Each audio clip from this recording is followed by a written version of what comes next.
Okay, faithful men, here we go. Before we get to 1 Samuel 13, a couple of comments. This week you'll be getting a midweek email, a source of encouragement.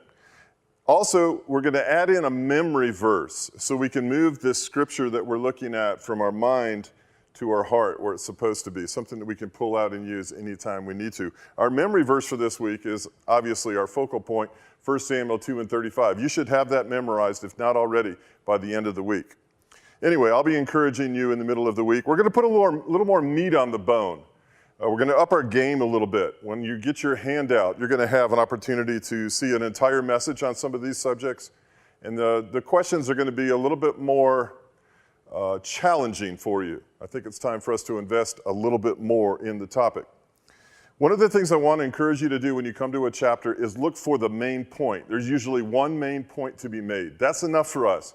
Let's take that main point and figure out if it can be applied to our own lives, our own marriages, our own businesses, our own families, and we'll go from there. So what's the point, the main point of 1 Samuel chapter 13? Well, the main point is, for heaven's sakes, do what you're supposed to do when you are supposed to do it.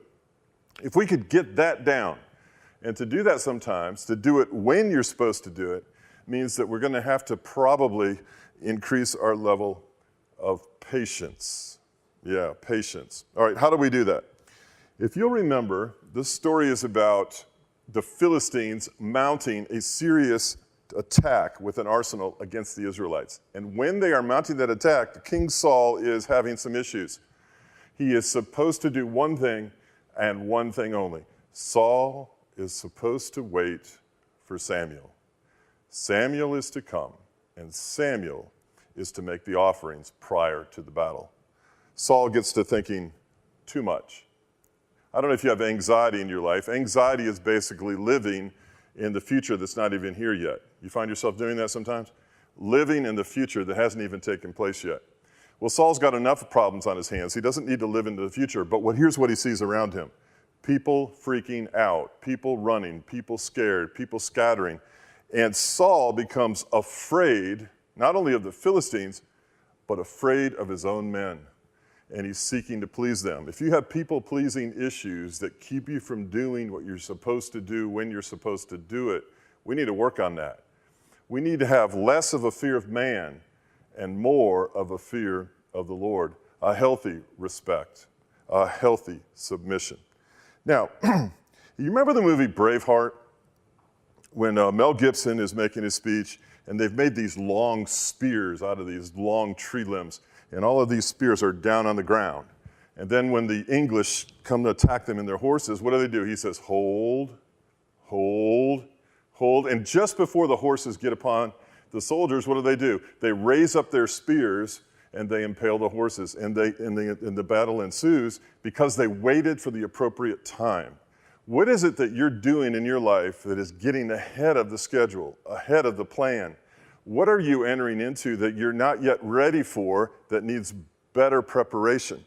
This is what patience is all about. Saul pays a serious price for impatience. He pays a serious price for not staying in his lane. He's trying to be a priest when he's barely a king. Are you attempting to do things in your life that are better attempted with someone else or by someone else? Are you in over your head? Sometimes in life as men, we have to come to terms with what our strengths are and what our weaknesses are. And at the point you are in your life, you need to ask yourself this question. Would I be better off if I invested in making my strengths stronger instead of my weaknesses strengths? I think what a lot of men do is they try to take their weaknesses and make them strengths. And as a result, their existing strengths become weaker and they become less effective. I want to encourage you to be patient. Now, this is going to pop up again in a couple of weeks. Do exactly what you're supposed to do without coming up with reasons why you didn't do it. Another thing we men have trouble at sometimes is, here's something, admitting that we are wrong. This is going to come up again in 2 weeks in chapter 15. Can we just admit that we're wrong? I'm looking at this presidential election right now. Isn't it interesting? If you run for president, Apparently, you're never supposed to change your mind, and you're never supposed to have made a mistake. And if you did, you'd never admit it. It's ridiculous. You and I admit when we're wrong, stay in our lane, do what we're strong at, get help in our weakest areas, and wait. Wait on the Lord. If you look back over your business life, I bet you've made costly mistakes by getting out too fast. You've made costly mistakes by not waiting in a relationship, be it sexual or social, whatever. Wait. Here's a verse for you this week, and I'm going to ask you to memorize this verse. It's important.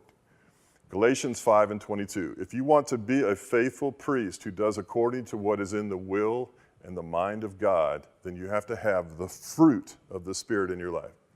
Love, joy, and peace. Long-suffering, that's patience. Long-suffering, gentleness, goodness, faith, meekness, and self-control. We have an entire message on this as a link in your email this week. We have a handout with some challenging questions. We have 2 memory verses to begin to look at. And we have you in chapter 13, looking at that chapter this week, in your journal, thinking and documenting impatience in your life, miscasting in your life, and mistakes and prices that you've paid because you didn't do what you know you were supposed to do when you were supposed to do it. Wednesday, I'll send you an encouraging email. Let's see how you're doing. Let's all together pursue the Lord this week as faithful men, faithful priests who do according to what is in the will and the heart of God. I'll talk to you next week. Have a good one.